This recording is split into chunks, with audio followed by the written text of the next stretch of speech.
எல்லோருக்கும் வணக்கம். This is Raghu Gopal.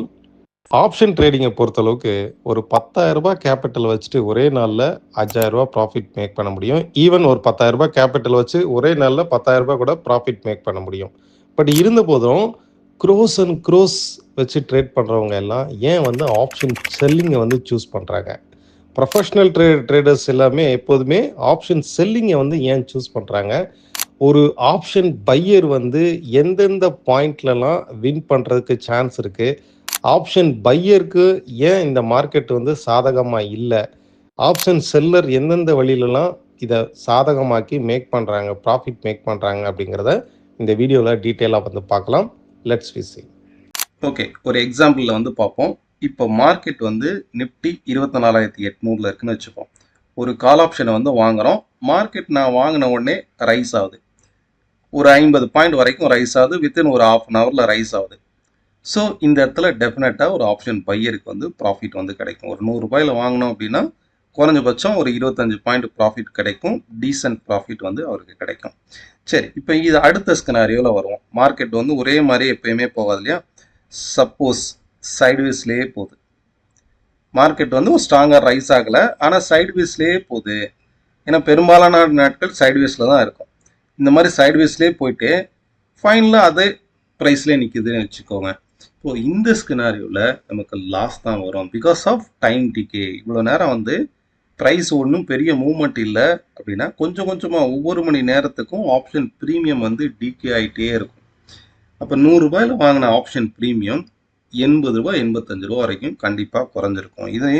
இதில் நமக்கு லாஸ் தான் வரும் செகண்ட் ஸ்கினாரியோவில். சரி, மூணாவது ஸ்கினாரியோ, சப்போஸ் மார்க்கெட் நமக்கு அகெயின்ஸ்டாக ஃபால் ஆகுது, ஆனால் ஹெவியாக ஃபால் ஆகலை. இந்த மாதிரி ஃபால் ஆகுது, ஹெவியாக ஃபால் ஆகலை. பட் இதுவுமே ஃபைனலாக அதே ப்ரைஸுக்கு வந்துடுச்சு. இது சைட்வேஸ் மார்க்கெட்டு, ஆனால் நமக்கு அகெயின்ஸ்டாக சைட்வேஸ் மார்க்கெட்டு. அப்போ இந்த ஸ்கினாரியோவில் பார்த்தீங்கன்னா இன்னுமே அதிகமாக லாஸ் ஆகும். இப்போ இதில் 15 ரூபா லாஸ் ஆச்சு அப்படின்னா இதில் 20 ரூபா வரைக்கும் டைம் டிகேல லாஸ் ஆகும். இப்போ இந்த இதுலையுமே நமக்கு 100 ரூபாயில் வாங்கின ஆப்ஷன் 80 ரூபாயில் நிற்குது. இப்போ இதில் லாஸ். சரி, சப்போஸ் நமக்கு அகெயின்ஸ்டாக மார்க்கெட் ஷார்ப்பாக ஃபால் ஆகுது. 24,800 கால் ஆப்ஷனை வாங்கியிருக்கேன், ஆனால் ஷார்ப்பாக 50 பாயிண்ட் வரைக்கும் ஃபால் ஆயிடுச்சு அப்படின்னா இதுலேயும் இன்னுமே ஷார்ப்பாக லாஸ் ஆகும். ஏன்னா ஆப்ஷனை பொறுத்தளவுக்கு மார்க்கெட் நமக்கு அகெயின்ஸ்டாக போச்சுனாலும் ரொம்பவே ஃபாஸ்ட்டாக ஃபால் ஆகும். ஸோ இந்த ஸ்கினாரியோலையும் 100 ரூபாயில் வாங்கின ஆப்ஷனு 60 ரூபீஸ் ஆர் 65 ரூபீஸ் வரைக்கும் ஃபால் ஆகிருக்கும். இப்போ இதுலேயுமே நமக்கு லாஸ். அப்போ ஒரு ஆப்ஷன் பையர் மார்க்கெட்டில் கரெக்டாக ப்ரெடிக்ட் பண்ணி வாங்கின உடனே ஷார்ப்பாக ரைஸ் ஆகணும். நீங்கள் மார்க்கெட் கால் ஆப்ஷன் வாங்கினீங்கன்னா மார்க்கெட் ஷார்ப்பாக ரைஸ் ஆகணும். நீங்கள் புட் ஆப்ஷனை வாங்கினீங்கன்னா மார்க்கெட் ஷார்ப்பாக ஃபால் ஆகணும். ஸோ அந்த மாதிரி ஸ்கினாரியோவில் மட்டும்தான் ஒரு ஆப்ஷன் பையரால் ப்ராஃபிட் பண்ண முடியும்.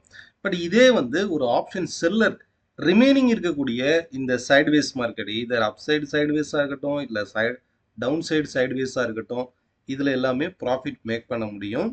ஒரு ஆப்ஷன் செல்லர் சின்ன ப்ராஃபிட் வந்தாலும் இந்த டைம் டிகேல அவங்களுக்கு ப்ராஃபிட் கொடுக்கும். பிகாஸ் பெரும்பாலான நாட்கள் மார்க்கெட் ஒரு சைட்வேஸ்லேயே தான் போகும். ஸோ டைம் டிகேல அவங்களால மணி ஈஸியாக ஜென்ரேட் பண்ண முடியும். இதனால தான் பெரிய பெரிய ட்ரேடர்ஸ் எல்லாமே ஆப்ஷன் செல்லிங் பக்கம் போகிறாங்க. அவங்க வின் பண்ணக்கூடிய சான்ஸு 70% மேலே அவங்க வின் பண்ணக்கூடிய சான்சஸ் இருக்குது. அவங்களுக்கு ப்ராஃபிட் பண்ணக்கூடிய சான்சஸ் இருக்குது. மார்க்கெட் எந்த பக்கம் போனாலும். சரி, இப்போ ஆப்ஷன் செல்லிங் பண்ணுறோன்னு வச்சுக்கோங்களேன். ஆப்ஷன் செல்லிங்கில் எனக்கு வின்னிங் சான்ஸ் அதிகம் அப்படின்ட்டு just like that option selling மட்டும் ஒரு ஆப்ஷனை மட்டும் செல் பண்ணால் கண்டிப்பாக ப்ராஃபிட் வராது. ஏன்னா ஆப்ஷன் பையிங்கை விட ஸ்டாப் லாஸ் போடாமல் ஆப்ஷன் செல்லிங் பண்ணோம் அப்படின்னா அன்லிமிட்டெட் லாஸ் இருக்குது. அப்போது ஆப்ஷன் பையிங்கை விட அதுக்கு ரிஸ்க் அதிகம். ஒரு ஆப்ஷன் செல்லிங்கில் வின்னிங் ப்ராபபிலிட்டி அதிகமாக இருந்தால் கூட ஸ்டாப் லாஸ் போட்டுட்டு பண்ணணும். அதே மாதிரி ஹெட்ஜிங்கோட பண்ணால் இன்னும் அதில் ப்ராஃபிட் அதிகம்.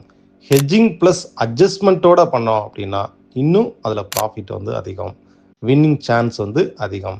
ஸோ இதை பற்றி அடுத்தடுத்த வீடியோவில் நம்ம நெக்ஸ்ட்டு பார்க்கலாம். Thank you all of you. உங்களுடைய கருத்துக்கள், உங்களுடைய சந்தேகங்கள் கீழே உள்ள கமெண்ட் பாக்ஸில் தெரிவிங்க. இதே போல் இன்னொரு வீடியோவில் பார்க்கலாம். நன்றி, வணக்கம்.